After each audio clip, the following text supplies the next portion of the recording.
Hey there, and I'm Emmanuel, and today we're going to be going over budgeting for your investment property purchase and renovation. So stick with me.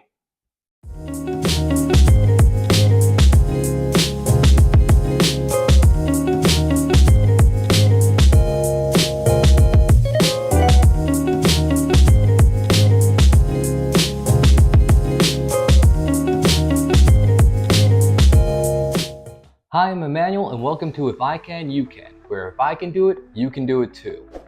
Please like and subscribe if you like this content, and leave me comments below. I'd love to hear what you have to say, especially if you want me to expand on something. But today we'll be going over into budgeting for your investment property and renovation. Now, the first one we're going to go over is down payment. It's the first thing everyone thinks about when they're buying a property, is down payment.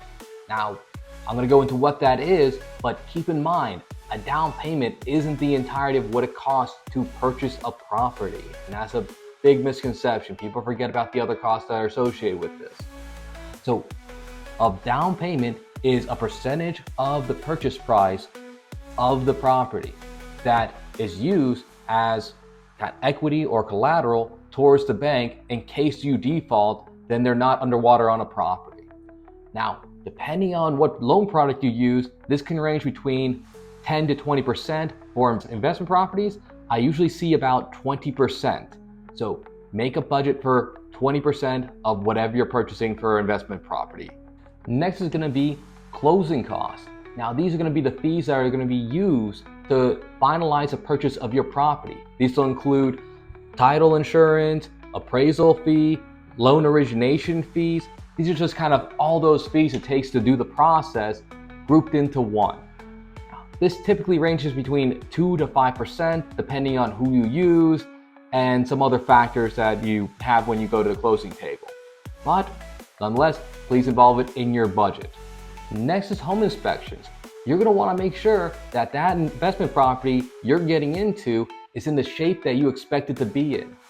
You're going to want to get a general inspection, maybe an asbestos inspection, radon, mold, pest inspection. These are all different types of inspection you can get.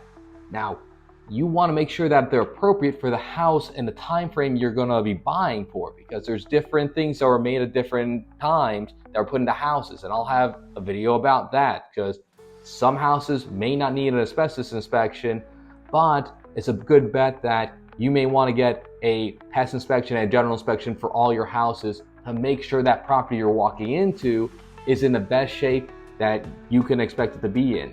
You don't want to be walking in, start opening up things, and find out there's a massive problem with the house. These inspections can usually range anywhere between $300 to $1,200, maybe a little bit more depending on what else you add on to it. But keep that in mind for your budget. It's another line item. The next one is holding costs. These are expenses that you're going to incur while you're renovating the property. The bills aren't going to stop just because you're renovating. The bank's going to expect the mortgage to be paid. If you want electricity, you're going to have to pay for the lights to be turned on. If you need water, you're going to have to pay for the water and the utilities and everything else you're going to need. Keep that in mind when you're making your budget. I can't give a frame of how much a percentage it is or how much it is monthly, because that's going to depend house to house and project to project. But look into those things, how much your monthly payment is going to be, and then how much utilities are going to be. All this stuff is going to be your holding cost.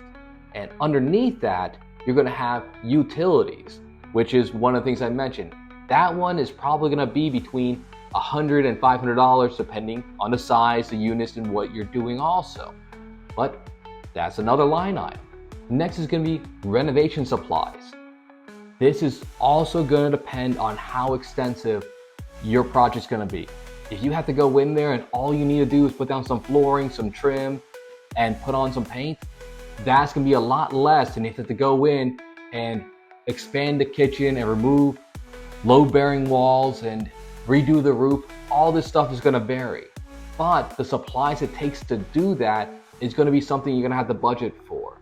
Do yourself a favor, go out there, add up all the supplies you'll think you'll need, maybe talk with a contractor, have them itemize out the supplies you'll need, and whatever it is, add in 10 to 15% contingency, because sure enough, something will go wrong and it just tends to always happen.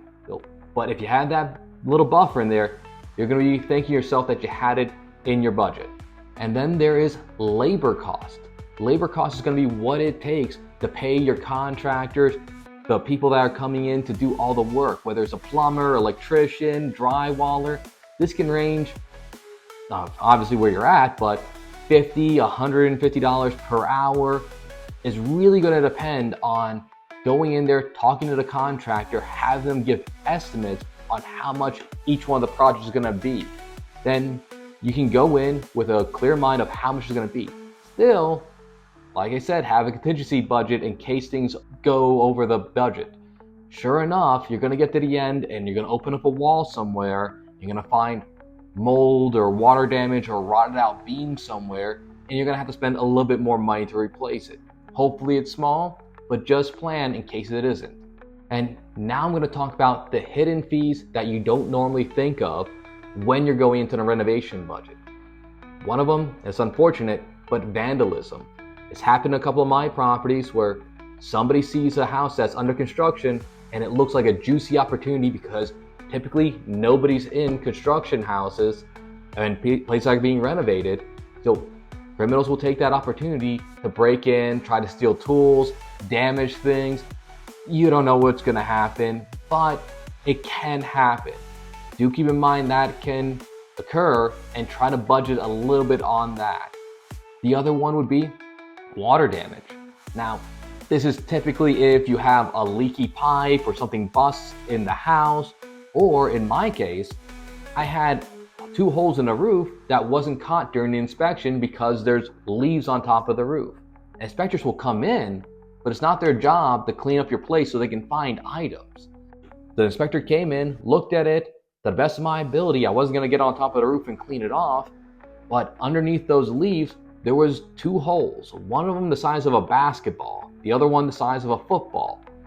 Sure enough, really didn't discover it until it rained a couple days later and water was coming into the house.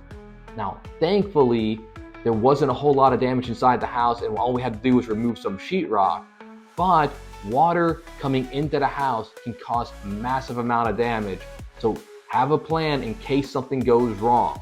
Just in case a pipe bursts and it ruins some drywall, or who knows, a stud has to get replaced, whatever it is, but water damage can eat up a little bit of it if that were to happen. And finally, an overall contingency fund. I said put a buffer in for your renovation and labor budget.